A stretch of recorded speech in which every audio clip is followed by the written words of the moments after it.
busy, booked, exhausted. Your inbox is screaming at you like a siren. Your calendar is still full. Still calling yourself visible and you're just the best kept secret? Turns out I was right there with you, my friend. Wasn't getting seen, was just the best kept secret. Wasn't getting heard, definitely, kind of getting paid. But here, the magic, my friend. It's a collaboration between Colleen Stubbs and Nicole Borghi. The Voice Lab on the school platform shows you how to use podcast spotlights, summit stages, and simplified, yeah, that's right, simple outreach systems so your visibility actually works. Get seen, get heard, join the free Voice Lab on the school platform, and you're going to get it all. Because if you're working this hard, someone else should know about it. Scan the QR code today.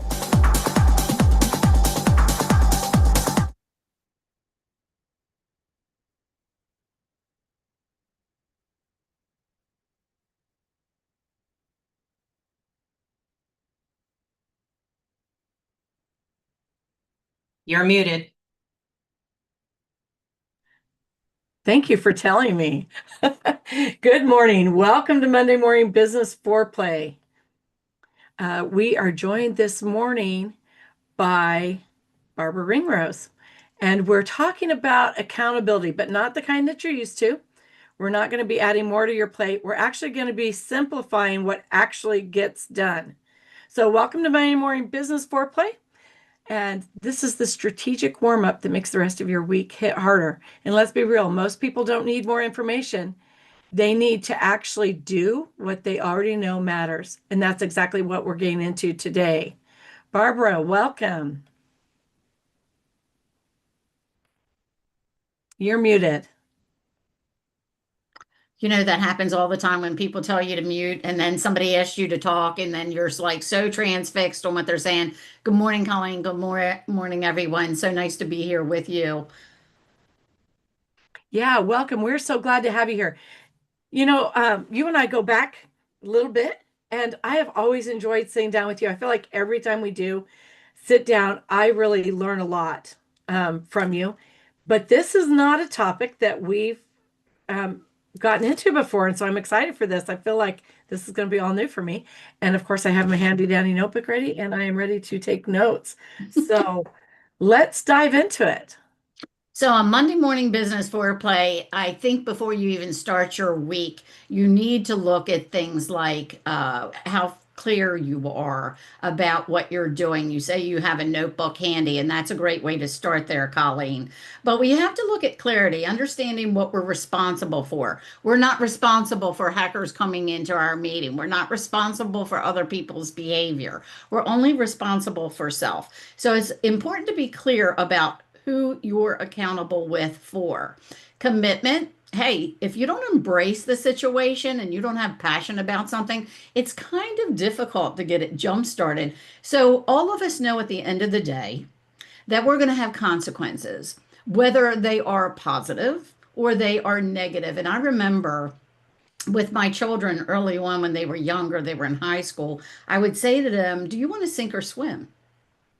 And I think that's an important part for adults to realize in their business today. Do you want to sink or swim? Do you want to be out there with the rest of the fishes? And there's some little ones and there's some big ones, and then there's you out there. We're all different shapes and sizes out there swimming in the same ocean. So I think it's really important that we understand whatever we are doing, again, we're in control of the situation. Those outcomes of your actions are reflected by whether you take life seriously or not, whether you're choosing that sink or swim opportunity. And understand too, each one of us, we call it failures. And I'm just going to use that term because I think in this situation, most people can relate to that, Colleen. But we look at maybe what didn't go right last week or last month as a failure, but actually it's a learning tool. So I think we need to look at them more like they're milestones, because without them, what would propel us forward? How could we advance? And that's what I think about when it comes to accountability. The C's, clarity, commitment, consequences, whether we really are going forward with passion or we're trying to dive deeper to bring that up, Colleen. So this is very near and dear to me, by the way. I can tell that, and I love that. So clarity, we all have to start with that. We know that that's definitely a good starting point. We have to be clear in not only where we're going and the end result we want, but the actions that we take today that are going to get us there. And that leads us to commitment. Are we committing to the wrong things? And I think that that's a big one because I'm a yes girl, right? Like I want to say yes to everything, but that's not beneficial to my business when I'm saying yes to everything. And as I step back from that positioning and I'm approached with different things, different opportunities, I really have learned to see what aligns not only with my end goal, but with my day to day and my immediate goals and take all of these things in consideration and then understand that people expect to be told no too. So many people, I mean, what's the percentage of no's that we get, right? And so it's not actually offensive to other people when you say that doesn't align with where I am right now. Now, if you're just like, hell no, that's crazy idea. That may be a little more offensive, right? So just being able to say that doesn't align with where I am, where I'm going, the goal I have for my group, whatever that looks like, just being able to vocalize that is huge. But then also realizing, and this puts a little pressure, I feel like, on the commitment, and correct me if I'm wrong, Barbara, but the consequences. Knowing that saying yes to everything is only going to take 3 more hours out of my week, but that's 3 hours away from I could be putting towards reaching my goal. I could be with my grandkids, that consequence. It's going to take me longer. By the end of the month, I'm 15 hours or 14 or 12 hours further from my goal than I could have been by filling my time with things and commitments that aren't in alignment. Now that you brought that up, we all have the same amount of time. Some people think that they can create time by blocking time and so forth and so on. But I think that one of the things that we do say with too much regularity is yes on things that really don't have an impact on us, something we're not really into, something that's not going to help us in our business life. It starts with personal though. For instance, I have family members. I'm always the organizer, putting things together. I always have taken on that role since I was a young person. I'll do a group text with everyone, and everyone has the same information. And invariably, somebody will say, "What time is it? Where do we need to be? What's the address?" And it's all in there. So taking that, but going back to that responsibility, and if you don't have that in your personal life, you're not going to have it in your business life. In my opinion, you're going to be much more scattered. However, you can learn different things. We're creatures of habit, we're animals, we can learn. And saying no more often probably isn't a bad thing. It's probably a good thing because at the end of the day, we want to use SMART goals. SMART goals. Is it specific? You mentioned time. Is it measurable? Is it measured by the time? How many hours you have in a week that you're going to devote towards, networking or towards getting on podcasts or for you spending time in your personal life? Is it achievable? Is it something I can achieve in the time frame that I've selected? And is it relevant to what I'm doing? Because everything at the end of the day, back to that, it's time bound. It's a matter of time and how much time do you have within this work week that you can accomplish what it is. And being honest with yourself, Colleen, like you just mentioned about, the yes no concept. If you don't start out being honest with self, then it's going to be a real difficult hurdle for you to overcome with other people. And if you don't understand, you mentioned AI, I believe, about how you're using AI to keep you on task to say, all right, how did I do last week? Well, ask yourself, how did I do last week? I use an agenda and I look at my agenda and I can see real quick at a snapshot 7 days What did I accomplish? Well, I went out and played golf yesterday. That was a major accomplishment. But what did I do during the business week? How many phone calls did I have? How many conversations would I have? So, taking ownership of your actions, whatever they happen to be, Colleen, I think is really important in setting up and understanding mistakes aren't failures. Saying no isn't a problem. It strengthens you in your day to day activities and ultimately in your business and personal life. Yeah, I would agree with that. And I think that one of the things that I really enjoy and get back from my AI is that I do like a brain dump. I literally pull up my calendar from the week, go through everything, uh, how I felt about everything, put it all in there.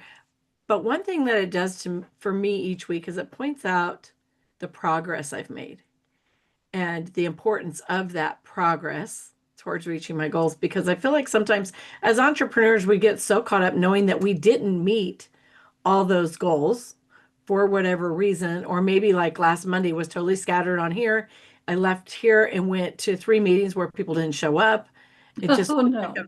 a very overwhelming day. But at the end, what came back from that and what my AI told me back is like, look, now you're prepared for worst case scenario on Monday Morning Business Foreplay. And then also you're, you know, the response to give people when they reply 2 hours after a meeting they missed and say, I really want to reschedule.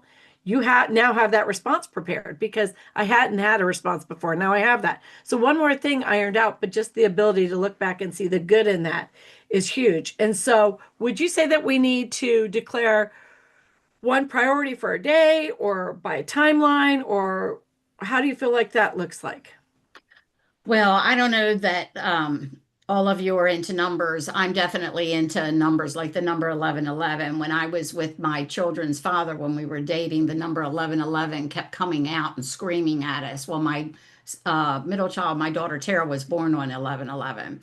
You know, sometimes 11 numbers mean a lot to people. Sometimes they're hidden and we're not quite sure what those numbers are. Sometimes we're so out of sync with the numbers and what makes good agenda or a schedule for one person could be different. So I think each one of us has to be real with ourselves. I look at, for instance, when I'm connecting with people, I choose Monday, Tuesday, and Wednesday as my days that I'm communicating, committing to things with other people, having a podcast, for instance, that I'm engaging on, or I'm working on a podcast for Optimize Her Too, or Wow, or just meeting new people. I like threes. Threes are powerful to me. I've had 3 marriages, I've had 3 children, I've owned 3 houses. They're very significant things that's happened over the lifespan for me. And I believe when you set too many things out there, just grabbing a number, I'm going to do 10 things today, chances are that's not realistic, that you're not going to be able to keep up that momentum. However, you could also be a very high achiever, or you have a strong assistant like my assistant, Trisha, who keeps me on task and she picks up the slack. So it all depends on how much are you in control of, how much can you handle in your schedule, your routine. Do you delegate? Do you have others that can assist you so you can meet your goals and your objectives? Clearly, clarity.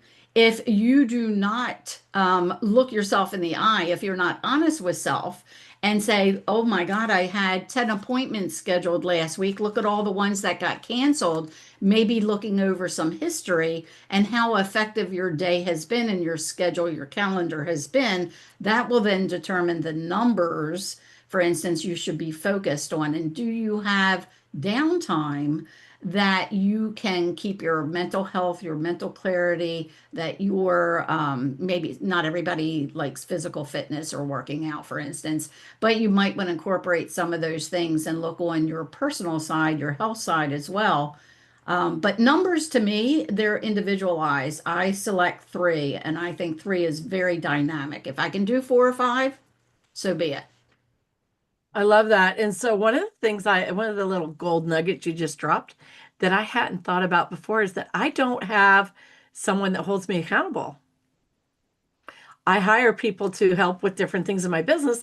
I had not thought about hiring somebody to hold me accountable. And that may be because I've always been the one who shows up for me. I've always held myself accountable. My parents never even had to do that. So that's interesting. But I think that that could be highly beneficial. I do have a few structured things, like I don't get on my phone during the day.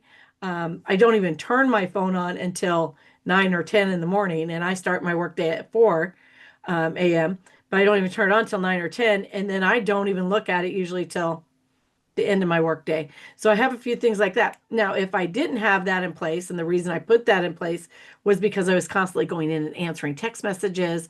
I was going on and getting on Facebook and looking at messages, things like that. And so instead, I created a system where I go on at 4 a.m. when nobody's going to respond to me in their right mind or in this country. And I go respond to my emails. I respond to my messages. I respond to things like that. And people are still sleeping, and then I put it away, and then I'll respond again the next morning at 4. So it does sit, and I think people just kind of get used to that. But that has been one thing that worked with me. Let's talk a little bit about non-negotiable action blocks. Talk to us about that, Barbara. Well, and that's again back to self, understanding self and being honest with each other. So if I have non-negotiable option blocks, that's kind of a mouthful, isn't it? So you have to look into your calendar, and this takes time. If you don't have history, you can set your calendar however you want it to be. Some people use colors, for instance, to help them. Red could be a time block if you wanted to do it on a digital calendar, or there are things in my agenda that I use, my book that's sitting right here in front of me that I use all day, all week. You may want to use color and color block them. Certain things that are non-negotiable. For instance, I used to start my day on Mondays at like 8 or 9 a.m. to sit in front of my computer, answer my emails. I decided, you know what, that wasn't working for me. Now I need to shift that. And non-negotiable, we also have to understand there's always caveats to everything I say. There's caveats to some degree because things change. Our family changes, our health changes, our systems change, our business model changes. So you have to be realistic with this. I would say setting time for certain things that you know that are truly beneficial to you, not to someone else, to you. It's very important when golf comes along that I'm scheduling Thursday as my golf day. That's non-negotiable. And then I make up the difference. I want to have a 40-hour work week. So I then have 40 hours that I am working.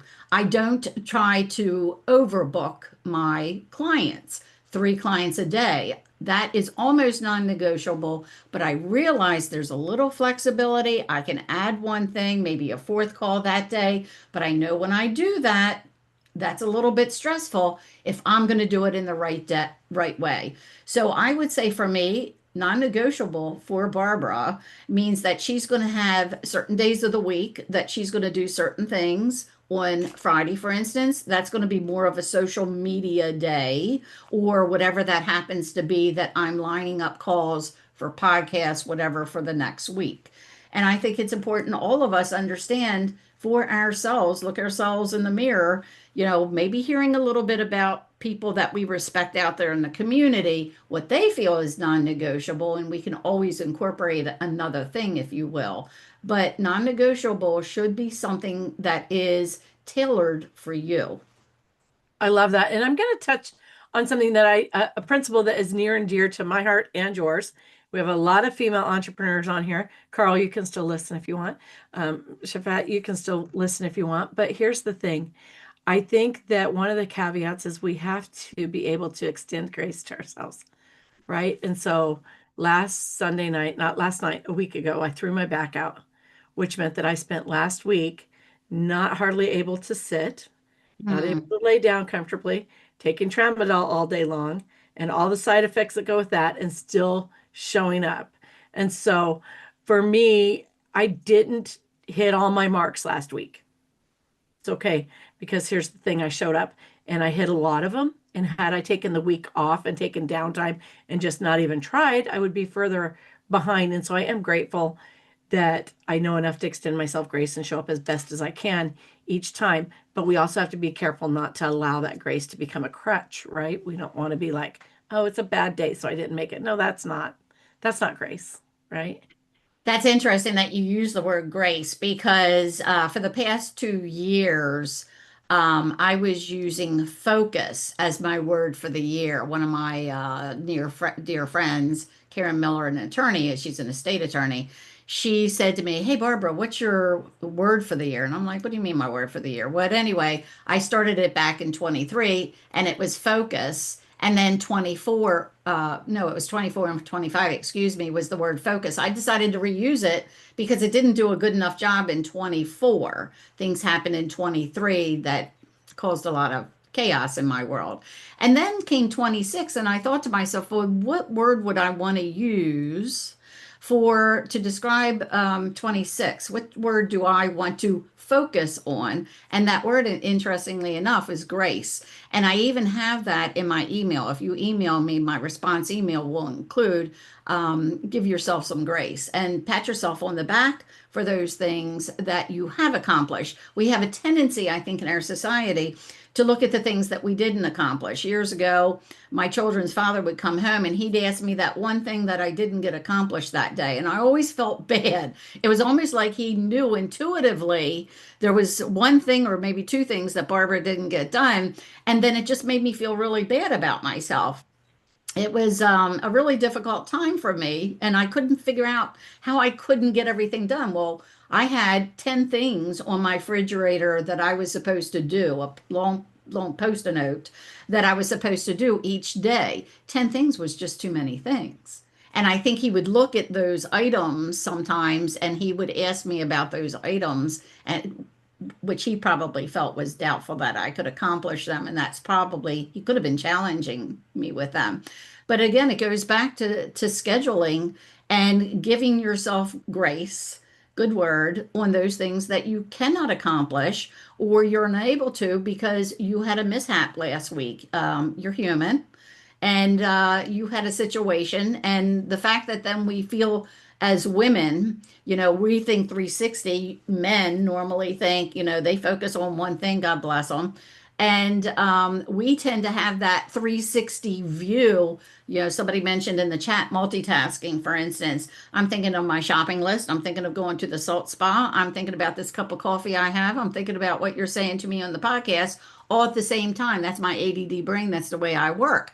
And I think there's a difference between multitasking and how you can keep things in line and finding out at some point where you come down to that funnel at the end of the day. This is where I'm starting, but this is truly what I'm going to focus on and that I can accomplish by the end of the day. It's important to take a look at that.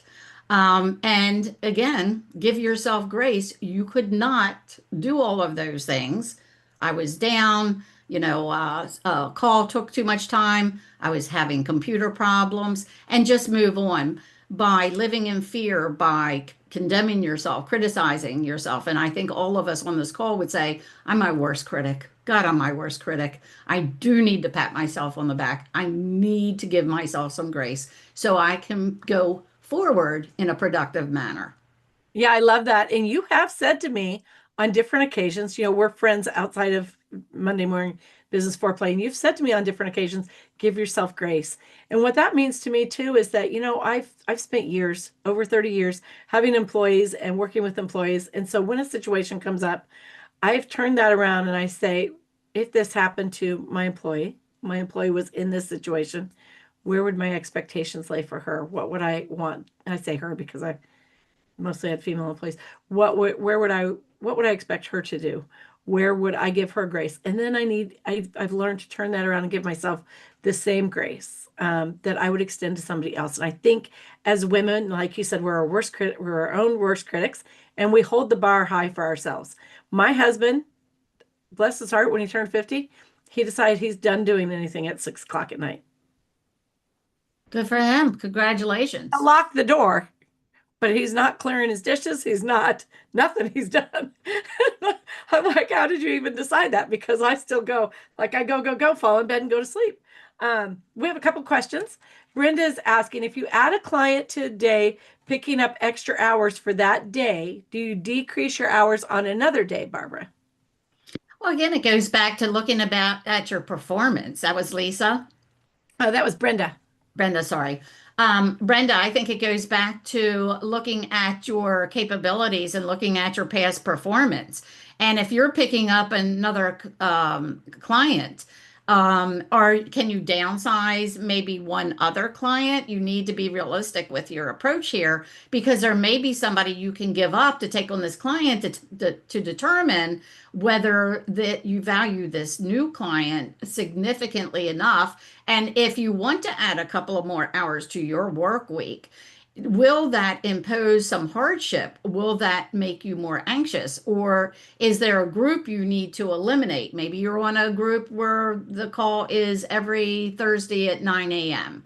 Would it be better for you, let's say, to just go to that group every other Thursday at 9 a.m.? Take a look at that agenda, take a look at your calendar, and see what makes the best sense for you. Okay, she also asked, how long do you think a to-do list that is realistic should be? And for me, I like to put a little, I don't know if you can see on here, I put minutes or a time in front of, and that helps me, number one, stay on task. I can set a little timer and know I've got an hour to do that or to do as much as I can on that. But that also lets me see, because I say for my day that I'm done at 3 o'clock. And so if those things don't fit in right, then they'll have to wait. I assure you, the world is not coming to an end. And then I would say to everybody too, when we talk about adding things to our calendar, I spoke with somebody over the weekend about my mom. So as most of you probably know, when my mom got her medical diagnosis, she was diagnosed that she would be homebound for 10 to 15 years and needed 24/7 care. And so I sold my businesses to care for her. I would say do not overcrowd, because here's the truth of the matter. Moments that may seem mundane and ordinary to you may be huge to your loved ones. And so you want to make sure that you can show up. Mom had a problem towards the end when she decided that she didn't decide, but she just couldn't sleep at night very good. And so she'd wake up at 3 a.m. and holler for me. And we had little baby monitors. I would go in there. I cannot tell you how many times we had a tea party at 3 a.m. And you don't want to miss the tea party. Make sure that your business supports your life. You don't want your life supporting your business. So make sure when you're saying you're going to take a few more things on or do things, maybe extend your days, make sure that you're really realizing not only what's important to you, but what's important to your loved ones, and making sure that you're taking full advantage of the opportunities that aren't going to come your way again with the people that matter most in your life. Because you can repeat tasks, you can meet with clients later, you can build your business at a different time, and you can rearrange that. But sometimes the important things in your life, you really can't. So back to the question about how many things should you add, I go back to the threes. Now I'm thinking those three things that I'm accomplishing that day are like major things. It's not like I'm just going to read my emails, one thing. It's not that I'm going to make a phone call, that's two things. It's not, etc., if you get the point. It's three major things that you're doing because you're working around your day. And you need to make sure that when you are scheduling your day, that you can control it. You using that model of you're assigning the amount of time that you're putting there. Years ago in the corporate arena, they used to come to us from time to time that we had to justify our existence. By then, every 15 minutes, we had to put in something about what we did in that 15 minutes. If that works for you, it did not work for me. I feel that by putting these things on my calendar with my side notes of other things that I want to do works. So I think that to-do list, back to you, Brenda, should be what works for you. I can only stress that with those three things. Those are three major things that I do with networking with other people, with having podcasts, whatever. They are my three big things each day. And then I have fillers, if you will, for the remainder of the day. You have to find out if you're a four-person, task person, schedule 4. If you're a 5-task, understand that you need to have the prep time, you need to have the downtime, that you have to have your note time. If you're using a CRM, you have to be able to fill in your CRM. So it's just not the task, It's those things affiliated, associated with the task that you want to consider when you're creating your schedule. I love that. Also, Lisa's asking, are you focusing on revenue generators? Are you focusing business building? Are you focusing certain days on certain things? I think that's an important question that we all need to ask self again. Are you building? For instance, it took me 2.5 years when I decided to take WOW as a business instead of it just being a local in-person event where we would have 10 times a year that ladies would get together. We'd have a host. We'd have a networking session. The host would then talk about what they do to and present themselves to the ladies. And then we'd have a follow-up where everyone spoke. So I think it is up to you again on how you're going to put that together. It's not necessarily just a streamlined thing too. And another thing, one of the managers, I wanted, before we went on with another topic or another segment to this topic, is a manager years ago came to me and says, there are some times of the month, some months that you have a 4-week work schedule and you have a 5-week work schedule. So take a look and be consistent on those months that you have the 4 weeks. Every month we'll have that. And then take a look at that other one. And if there's other special projects, put them in there. I love that. I love that. So I usually Take care, close off. Lois. I usually close off my last week of the month to make sure everything is closed up, finished, clean, complete. Circle back with my clients, make sure they don't have any oddities that they need me to do, and close out my month. But to her point about the question about whether it is income producing or not, it took me quite a bit of time to figure, well, what do the ladies want? Because a lot of times I have found, whether it is in the mortgage arena when I was with mortgage loan officers or now dealing with ladies, it's like herding cats. So then you have to determine, well, how much money am I expecting to make? Look at your past experiences. For instance, October, make some month in the year or quarter, if you prefer. My daughter believes strongly in quarters, to look at your performance. How much money did you make? Is this what you're looking to do? Do you need to double down? And then by the end of the year, 10th month, October, take a look then on that previous 9 months, those 3 quarters, and see if your income was significantly different, or was it lateral to or slightly above below the previous year's performance? If you're new in business, it's going to take you time to get that track record. So I think understanding, and also you can do things like using AI, you can do this, just Google it. Someone in your position doing what you're doing, what can you expect as far as a salary or income for that position? Because I think there are times, especially as women, and I'm sure there's men on this call, you can relate to this as well. I should just say people, that our expectations are greater than what the actualities of the situation may be. Very good. All right. I have, let's see, let's talk about creating a quick proof of completion. What does that look like to you, Barbara? A quick proof of completion. Is that what you said? I'm sorry. Yes. Okay, so again, I say caveats to everything because some things are building as you go along. So for instance, I want to work on my CRM. That CRM, that never gets completed.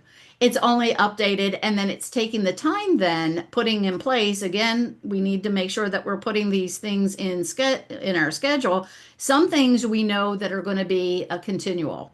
There will never be a quote completion, but there are other tasks that we do that are completed. For instance, inputting my invoices for the prior month into my books, into my book, if you will, whatever that happens to be that you're using for your invoices to see what expenses you're incurring and income that you're creating, to make sure that you have some sort of timeline that you're establishing what your income was, what your production was. I know another way, for instance, for completion, if you had determined in the beginning of the week that you're going to make 10 phone calls a day, Monday through Thursday, use tick marks at the end of your week so you can see how many of those did you truly complete. So completion is very important. That gives you a sense of accomplishment. It gives you a sense of pride. So it's really important to complete certain things, understand other things. They're going to be open-ended. So you have to determine what are those tasks that will become completed. Starting a website, creating a page on a website. You have a date that you want to complete that project. Make sure that you're following and you're on task with doing those instead of incorporating other things that aren't producing income for you. Right, I agree. And I think that when we go back to the SMART goals, and I'm just going to drop this in here, that when I look at my SMART goals, some things can't, like you were saying, just can't just be checked off. Those are the items that I turn into a time one. And so I'm going to spend 2 hours building this out and then just really sit down and dive into that. Or I'm going to spend 30 minutes working on my CRM. That becomes your goal instead of like, I'm going to complete my CRM because it's a never ending thing, right? And Right. so that's kind of how I turn that around in my SMART goal workup. All right, let's take a few minutes and open this to questions. Does anybody want to come off unmute themselves and ask any questions? I have Tina Miller on here. That's exciting. I do not know Tina. Tina Miller is part of WOW, much like you are, Colleen. She is an amazing person in our community. I would love to hear about Tina because Tina also could probably add to this conversation. She's highly skilled. All right, we have a couple questions. Let's take those and come back to Tina. That'll give Tina a minute to come up with something brilliant to share with us. And Tina, I look forward to meeting you. Also, Barb, I want to make sure that we have a couple minutes for you to share about WOW with everybody. So, Carl, do you want to go ahead? Yeah, sure. First of all, I agree with everything you said. One thing that I do, and it's just personal to me, I don't know what you think of it, but I'd be curious to hear, is every 3 months I have what I call a talk with Carl. And I put it on my calendar. Everything is run, my calendar runs my life. And so what I do is to talk with Carl, I take notes on everything that works well, everything that doesn't work well, and I keep those notes. And then every 3 months, both personally and business wise, I look at that to figure out what I could improve on, how I could schedule it better, maybe some things I need to get rid of, some things I may need to do more of. And so basically I just call it a talk with Carl, but everybody could have their own. Barbara, you could have a talk with Barbara, I guess. But I'm just curious, what do you think of that? Well, and I said previously, every year in October, I take a look at the previous 3 quarters.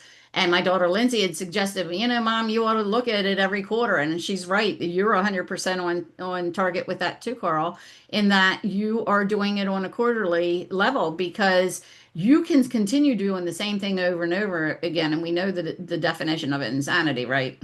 Right. Okay, so you could continue to do the same thing over and over again through the next 2 quarters, since we're ending quarter 1, and then find out that it's all wrong for you. And until you ask yourself, well, wait a minute, look at yourself, and I talk to myself in my settings on my camera, and I watch myself as I speak sometimes, and it's before I get on a podcast, it's before I do my Wow Reel Friday. And I think that's one of the things we might want to do. Also, when I speak sometimes and I have something important I want to discuss, I will look in the mirror in my bathroom and I'll start talking to myself. So, whatever it is, these may sound silly, but Carl, I think what you're doing is great. I think finding a way, whatever that marker is for you, for some people it's a 30-day marker, for some people it's a 3-month marker, is finding what that out, or the end of the week, have your end of the week meeting with self to make sure that you've accomplished your goals. The sooner you find out what's working, what's not working, the better off you're going to be, the less anxious you're going to be, the less fearful of that Monday morning start of your day that some of us start at 5 p.m. on Sunday. Yeah, I really don't like myself that well, so 3 months works for me. More than that would be really bad.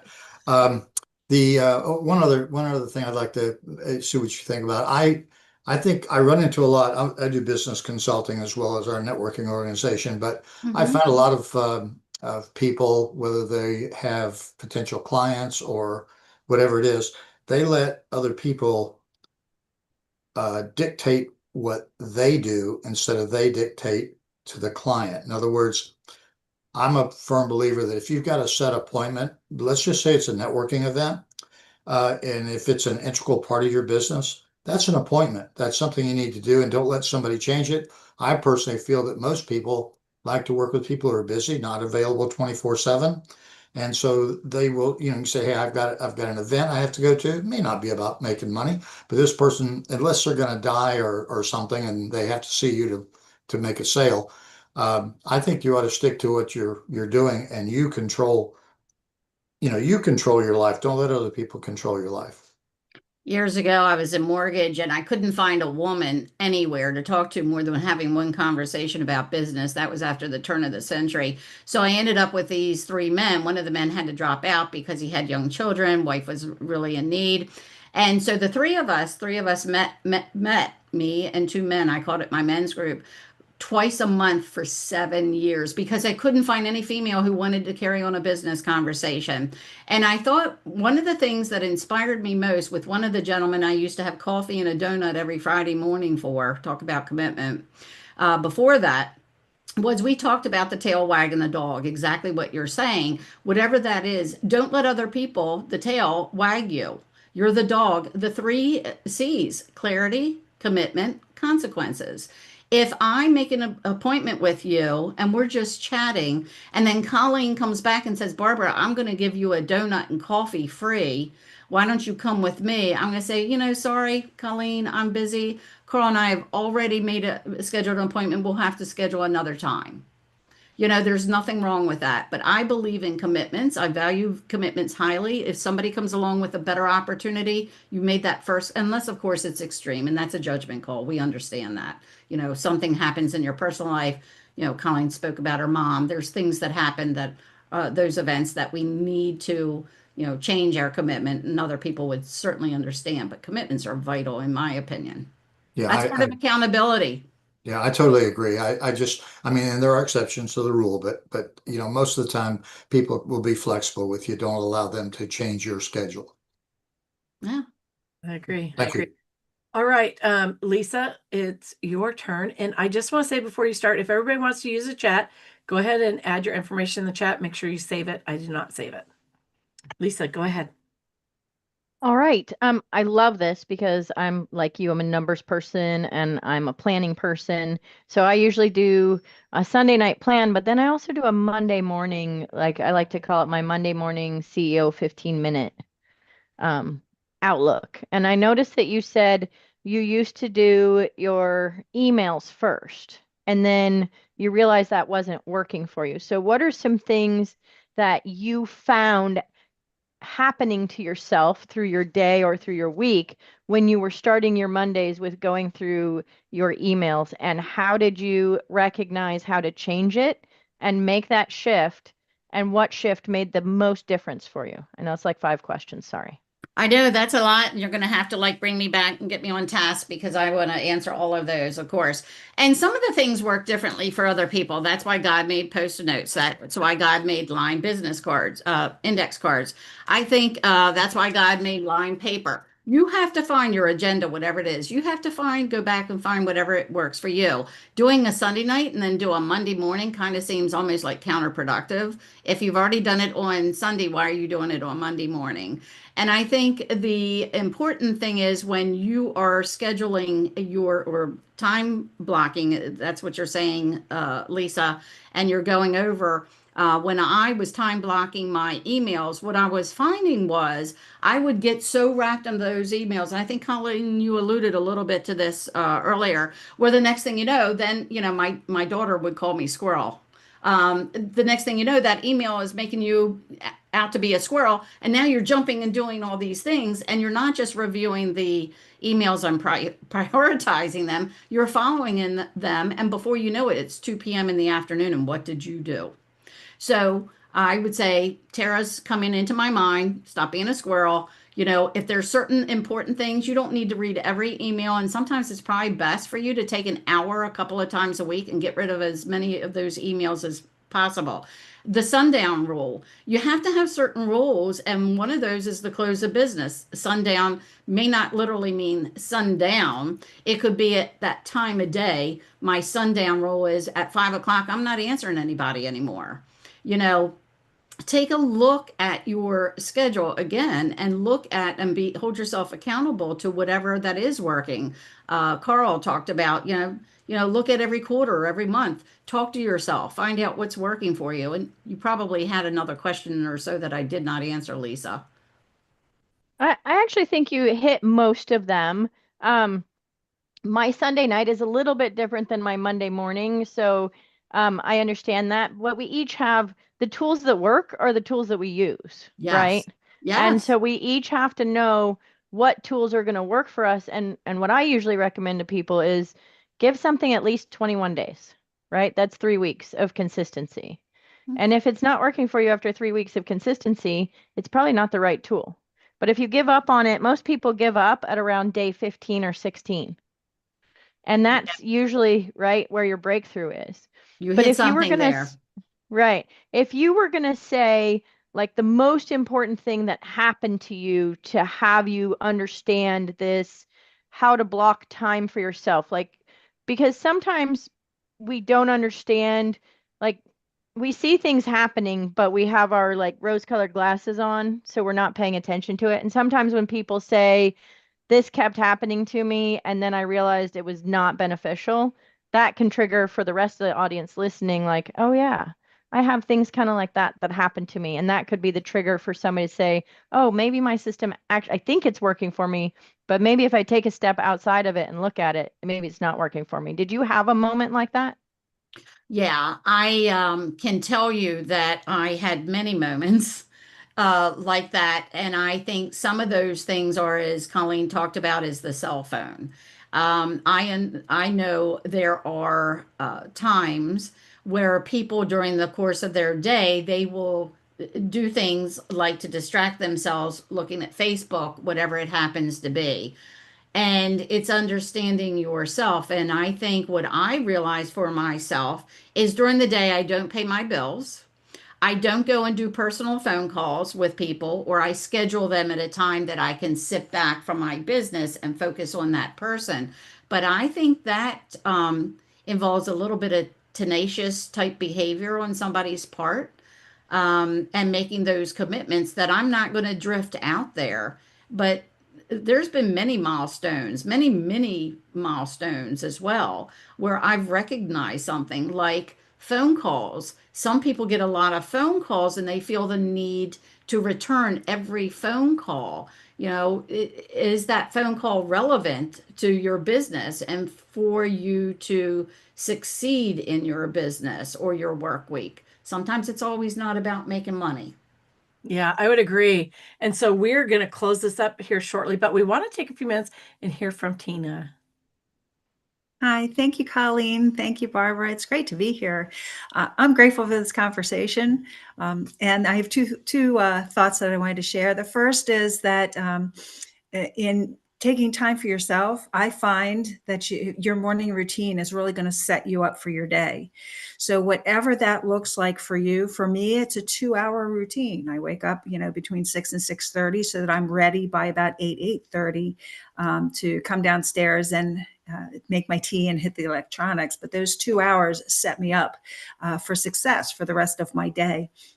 And then it's been said that the best way to make sure that you have a great day, your day actually starts the night before. So are you setting yourself up with an evening routine that helps you make sure you get the sleep that you need?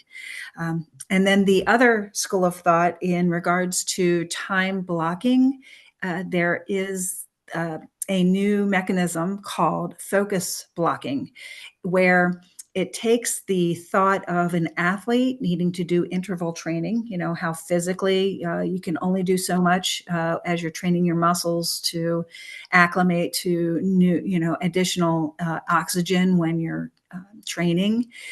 The same can go for your mind. So using focus blocks, using intervals in your focus and the time that you set for different tasks or different projects can be really helpful. They say that you can work up to 4 90-minute focus blocks. The focus blocks for optimal focus are 90 minutes of no distraction and deep dive into whatever you're doing. But then after that 90 minutes, you take a break. The recommendation is I tend to juggle between 2 and 3 focus blocks a day. They say no more than 4 is healthy for an individual, and that you should, at a minimum for a project, have 3, 4, or 5 focus blocks strung together sometime in a close proximity of time within a day or a week to help you, depending on the nature of the project or the tasks that you have at hand. So I just wanted to share those 2 thoughts that, your evening and your morning routines really set you up for success personally. And then focus blocks are something new for interval training for your brain and your activities to help you stay in line and focused on what you're trying to do. I love This that. really resonates. I'm I was sorry. actually watching an Alex Hormozy thing this weekend, and he was saying that he does 2-hour focus blocks throughout the day. I think he does 3 of them. So yeah, I think that. Well, I guess the number depends on you. Like I said earlier, some people are, they're like super, super multitaskers. They've got assistants. They can delegate. They have things that are different in their day from, let's say, someone else. A new person in business is trying to do everything themselves until they get to a point where they're making money so that they can justify incorporating, somebody, either a digital AI component to it, or let's say someone like my digital assistant Trisha that I can utilize. So if you're starting out in business, it kind of depends on where you are and as to whether or not you can add things to your day to enhance your day, enhance your business and schedule. I love that. Barb, we're going to close. Do you have anything that you want to add? Always, always, always. We do WOW meetings, ladies, on the first and third Mondays of the month. They're from 11 a.m. Eastern Time to noon. And we have a speaker on the first Monday of the month. I put in wowwomenus.com and the chat. If you'd like to join us, take a look at that schedule. People like Tina are on that call. I'd like to offer anyone on this call who would like to have a consultation with me, please email me. I've also included that so we could do a 30-minute consultation together. And I'm also an author. It was Aruba Vacation, Aruba Joe, where it's a romance novel. It's a nice book read, if you like something mindless to get into, during those time blocks during the week where you have self time, maybe do some reading. I think reading is fundamental. I really, truly mean that. So reach out to me and I will send you a copy of Aruba Vacation with Aruba Joe autographed by yours truly and at no charge. I love that. So here's the truth. You don't need more plans. You need proof. If today helped you see when you've been overcomplicating things, the next step is simple. Pick one priority and finish it. We're going to take a break. We're going to close. I think we have a commercial to play. Nicole, do you have that handy or shall we skip that? I do not have it handy. I don't. Yeah. About one. Okay, we'll skip it this week. Thank you so much. I appreciate all of you coming. And Barbara, thank you. Huge thank you for sharing your gold nuggets with us. I am excited to meet with you, to be pals with you, to do business with you, all of the above. And I would really encourage everybody, take a minute, click the 3 dots at the top of the chat and push save chat. And then you can select show and folder. It will show you where that is so you don't lose it, so that you can connect with each other. And we will see you tomorrow. We have Voice Lab podcast. Thank you all. Thank you all very much on Thank this you. Monday Have a Morning great Business day. Foreplay. Stay well.